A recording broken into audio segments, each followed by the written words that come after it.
is Dermot Dunn, and this is part 4.3 of the investigation interview. Rubbish. So, the other thing I wanted to point out was, and I'd happily, if any solicitors or anything like that out there are listening, make a note of this, just get back to me if you can. So, the solicitor that was provided, and it had gotten to the stage where, based on previous dealings, listening to a lot of other people, how they've been dealt with internally. So I requested to the solicitor in a direct email that any communication was to be between me and him only. Ignored once, reminded, ignored twice.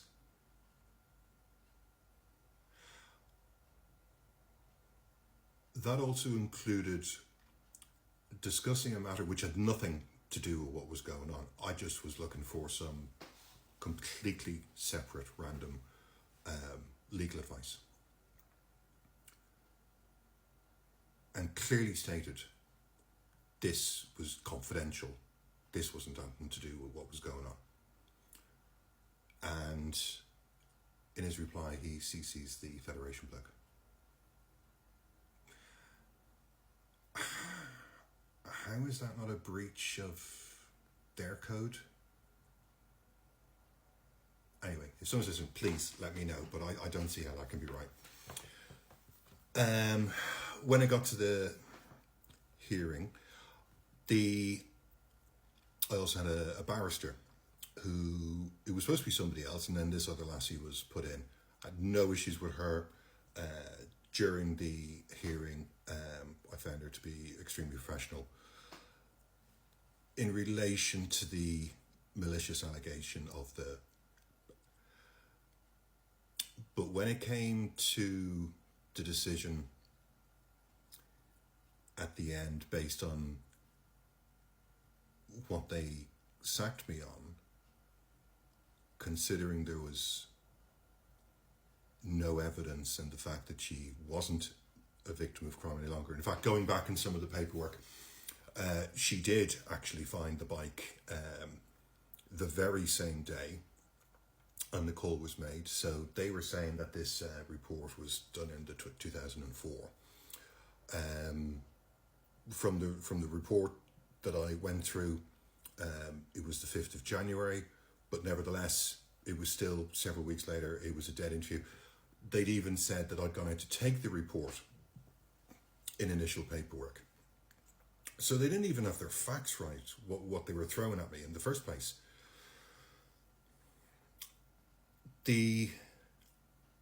So I found the situation with the barrister. She was very good in one sense, but then I had this thing told to me, the decision afterwards, and as I said, I'd already made up my mind in terms of appealing. I wasn't going to do it.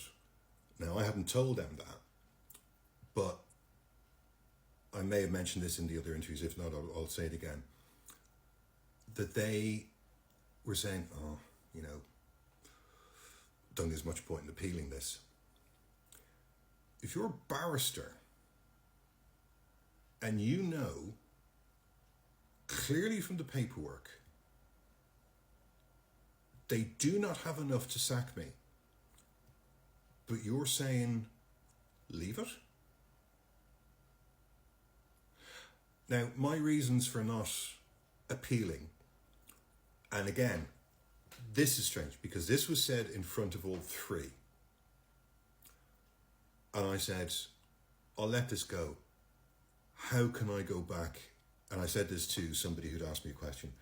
How can I go back to an organisation that lies? And they're quite happy to not follow procedure themselves.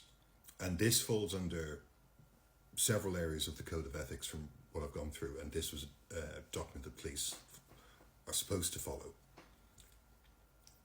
Don't, but they're supposed to. And it's a handy way that they can use to kind of get you out. And obviously the think tanks at the College of Policing and stuff put this together. So they're quite happy to break codes of practice and not do things honestly and properly. And especially considering it's coming from a thing called the Professional Standards Department. So, again, I said, I'll just take them for an unfair dismissal, because there's so much lack of information there. Not one of them said a word. And it transpires, and to any police officer that's listening who goes through a similar situation, well, not necessarily similar, but if you go through a situation of where you end up being sacked by the job, and I never knew this, and there's loads of people who had no idea of this, you cannot go for a tribunal. It's written into statutes regarding the job that you have no rights to do this. Because I did take a tribunal out and it didn't work, and I had to accept that. And then even then, this, oh God, how I want to describe this individual.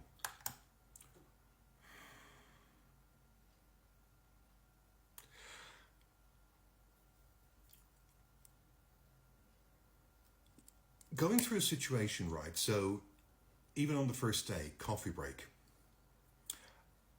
and their barrister goes right up to the counter, nuzzles herself straight in beside the QC and starts yapping away to him. I even said, how can that be right? What the hell is she doing going up and talking to him? This is effectively a live case.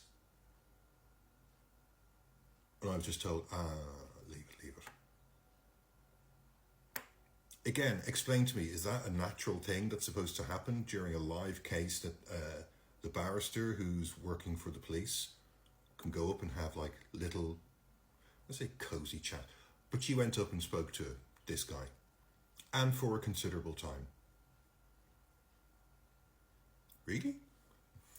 Let alone the fact during the hearing, and so many times she turned around and goes, she'd get herself down a rabbit hole, where it was a dead end. She went down it. I didn't go down to it, because there was no need for me to go down to it, because there was nothing for me to go down. And then she'd come back, and she must have said this at least 3 times. Oh, we'll come back to that. In fact, I'm positive it was more than 3 times. Not once did she come back to anything that she did, because she dug herself this grave. Yeah, and clearly I didn't like her. Arrogant, rude, kept raising her voice, kept accusing the fact that I'd been arrested, even though I hadn't. And 3 times she said this. Now you'd think, again, the QC would have really wrapped her on the fucking knuckles for this. Some people in life are just pathetic. So afterwards, and finding out about the bits and pieces, but the other things I was finding out during this, and I'd got a minute to go. Sweet Jesus, there could be a 4.4. I'm sorry. They turned around then, and in all this paperwork that I was given on the day of that, I did get some stuff beforehand, but there was some stuff I got on the day. And it said about my record of service. They haven't even got the dates right. Like, thankfully, they have the one where I joined the police. At least that's correct, back in 2000. But they have me on unit. They have me on an autocrime unit. I was never on autocrime. Dates when retail crime, a unit I was on, it was already closed. 4.4.